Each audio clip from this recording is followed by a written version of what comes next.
ଚାଲିଗଲେ ଯାତ୍ରା ଜଗତର ବାପା। ଡିଜେ ପାଇଁ ଜୀବନ ଯାଇଥିବା ଅଭିଯୋଗ ଆଣିଲେ ପରିବାର। ଆରପାରିରେ ଯାତ୍ରା ଜଗତର ଚର୍ଚ୍ଚିତ ଅଭିନେତା ତଥା ନିର୍ଦ୍ଦେଶକ ଦେବୀ ରଥ। ତାରପୁର ଅପେରା ସହ ଇଷ୍ଟର୍ଣ୍ଣ ରେଡ୍ ବ୍ଲୁ ଭଳି କେତେକ ଯାତ୍ରାପାର୍ଟିରେ ଦୀର୍ଘ ବର୍ଷ ଧରି ଅଭିନୟ କରିଥିବା ଏହି ଅଭିନେତାଙ୍କ ବିୟୋଗ ଯାତ୍ରା ଦୁନିଆରେ ଏକ ଶୂନ୍ୟସ୍ଥାନ ସୃଷ୍ଟି କରିଛି। 71 ବର୍ଷ ବୟସରେ ଦେବୀ ରଥଙ୍କର ତାଙ୍କ ଘରେ ପରଲୋକ ହୋଇଯାଇଥିବା ବେଳେ ସେ ଦୀର୍ଘ 50 ବର୍ଷ ଧରି ଯାତ୍ରା ଜଗତରେ ସକ୍ରିୟ ଥିଲେ। ତାଙ୍କ ପରିବାରର ଅଭିଯୋଗ ଅନୁସାରେ ଅତ୍ୟଧିକ ଡିଜେ ସାଉଣ୍ଡ ଯୋଗୁଁ ତାଙ୍କର ହୃଦଘାତ ହୋଇଛି। ଆଜି ନିଜ ଘର ପାରାଦୀପଗଡ଼ରେ ସେ ଶେଷ ନିଶ୍ୱାସ ତ୍ୟାଗ କରିଛନ୍ତି। ଦେବୀ ରଥ କେବଳ ଜଣେ ଅଭିନେତା ନଥିଲେ, ବରଂ ନିର୍ଦ୍ଦେଶନା ମଧ୍ୟ ଦେଉଥିଲେ।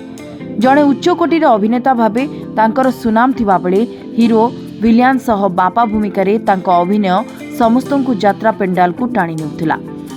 ବାଟ ଛାଡ଼ ଷଣ୍ଢ ଆସିଛି, ଜେଲ୍ ଟାଇଗର, ଡିମିରି ଫୁଲ ଭଳି ସୁପରହିଟ୍ ଯାତ୍ରାରେ ଦେବୀ ରଥଙ୍କର ନିଖୁଣ ଅଭିନୟ ସ୍ପଷ୍ଟ ବାରି ହୋଇପଡ଼ୁଥିଲା।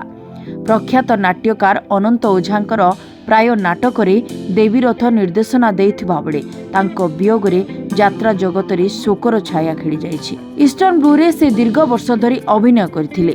ଛତା ଚିହ୍ନ ଜିନ୍ଦାବାଦ ତାଙ୍କର ବେଶ୍ ଚର୍ଚ୍ଚିତ ନାଟକ ମଧ୍ୟରୁ ଗୋଟିଏ ଥିଲା।